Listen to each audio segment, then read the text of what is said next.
Afrizal Wahyudi Ahmad SIK MM. 9. Penata tingkat 1 Ajat Sudrajat SH. 10. AKP Anggi Eko Prestio STK SIK. 11. Ibda Sumardi SHMH. 12. Ibda Novansari Hidayat SH. 13. Aibtu Heri Wibowo SH. 14. Aibtu Roni Effendi Sembiring SH. 15. Rifka Anwar Hadi SH.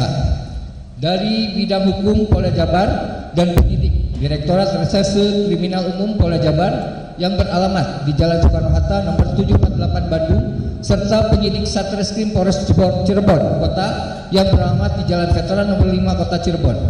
Berdasarkan surat kuasa khusus bermaterai cukup tanggal 21 Juni 2024 dan surat perintah Kapolda Jawa Barat nomor sprint garing 1653 garing 6 garing hub titik 6.5 garing 2024 tanggal 21 Juni 2024 dengan ini akan memberikan duplik sebagai berikut. 1. Bahwa termohon menolak semua dalil-dalil yang disampaikan oleh para pemohon dalam permohonan dan repliknya kecuali terhadap apa yang secara tegas telah diakui kebenarannya oleh termohon.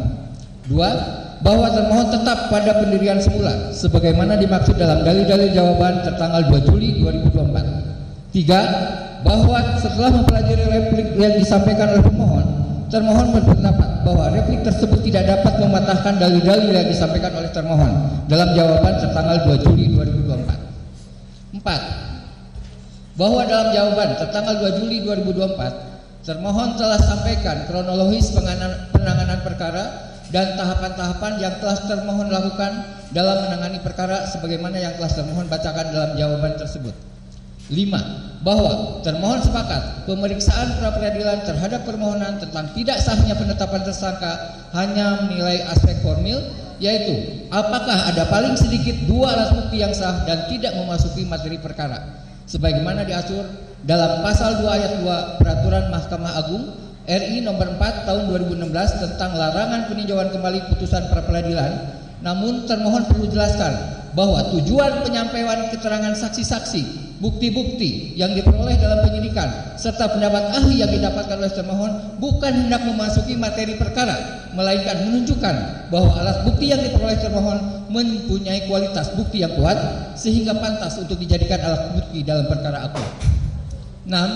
Bahwa benar termohon berdasarkan surat daftar pencarian orang atau DPR nomor DPO garing 88 garing 9 garing 2016 garing Ditreskrim tanggal 15 September 2016 telah menetapkan bahwa Peggy alias Peron masuk dalam daftar pencarian orang bersama dengan saudara Andi dan saudara Dani, yang mana hal tersebut termohon lakukan sesuai dengan apa yang dipertimbangkan oleh majelis hakim yang mengadili dan memutus perkara pidana nomor 16 garing Pitsus strip anak garing 2016 garing 6 PN Cirebon tanggal 10 Oktober 2016. Perkara pidana nomor 03 garing PID garing PID titik B garing 2017 garing PN Cirebon tanggal 26 Mei 2017 dan perkara pidana nomor 04 PID titik B garing 2017 garing PN Cibinong garing Cirebon PN Cirebon tanggal 26 Mei 2017. Atau dengan kata lain, termohon dalam menetapkan pemohon dalam daftar pencarian orang atau DPO sesuai dengan pertimbangan ketiga putusan dimaksud. Bahwa adapun dengan dalil pemohon yang menyatakan terdapat perbedaan antara orang yang masuk daftar pencarian orang atau DPO dengan diri pemohon, dalam hal ini termohon sudah jelaskan dalam jawaban tertanggal 2 Juli 2024 bahwa terdapat saksi-saksi yang menyatakan bahwa saudara Peggy Setiawan alias Peron yang saat ini menjadi tersangka adalah Peggy alias Peron yang dimaksud dalam ketiga putusan di atas. Keterangan saksi-saksi yang telah dilakukan pemeriksaan tersebut di atas diperkuat dengan adanya bukti-bukti yang telah dilakukan penyitaan dan juga dikuatkan dengan keterangan ahli Inafis saudara Eko Wahyu Bintoro SH MKOM. Sehingga sangat tidak beralasan hukum apabila pemohon mendalilkan bahwa ada perbedaan antara Peggy Setiawan alias Peron yang saat ini dianggap berbeda dengan Peggy alias Peron dalam ketiga putusan tersebut. 7. Bahwa pelaksanaan gelar perkara di dalam jawaban termohon tanggal 2 Juli 2024 pada halaman 5 angka 7 mencantumkan pelaksanaan gelar perkara pada tanggal 21 Mei 2024, sedangkan di halaman 36 huruf B termohon mencantumkan tanggal 19 Mei 2024. Perlu termohon jelaskan bahwa pelaksanaan gelar perkara di halaman 36 huruf B sudah dilakukan perbaikan atau renvoy dan telah disetujui oleh pemohon di muka persidangan di hadapan hakim. 8. bahwa terkait dengan dalil pemohon yang menyatakan penetapan tersangka terhadap pemohon adalah tidak sah karena tidak didukung dengan 2 alat bukti, terhadap dalil tersebut telah kami sampaikan dalam jawaban bahwa penetapan tersangka terhadap pemohon telah berdasar pada alat bukti sebagaimana dimaksud dan ditentukan dalam pasal 184 KUHP, yaitu adanya keterangan saksi-saksi, keterangan ahli, dan bukti berupa visum et repertum dan beberapa putusan pengadilan yang telah berkekuatan hukum tetap.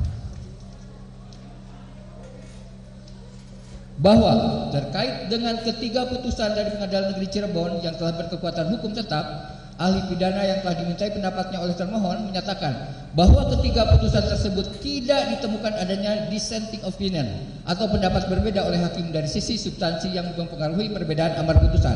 Artinya, hakim berdasarkan keyakinannya telah meyakini bahwa para terdakwa telah divonis berdasarkan kebenaran material yang sesungguhnya, sehingga ahli berpendapat jika diikat dengan satu keterangan dari saksi Sudirman bin Suratno yang disampaikan di luar persidangan yang telah diputus tersebut tidak mempengaruhi kekuatan putusan telah ingkrah atau berkekuatan hukum tetap tersebut.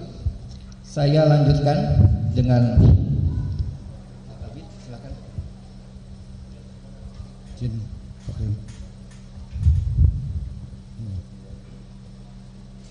Bahwa terkait dalil pemohon yang menyatakan terjadinya kerancuan bahwa pemohon diperiksa dan hasil pemeriksaan tersebut dituangkan dalam berita acara pemeriksaan tanggal 22 Mei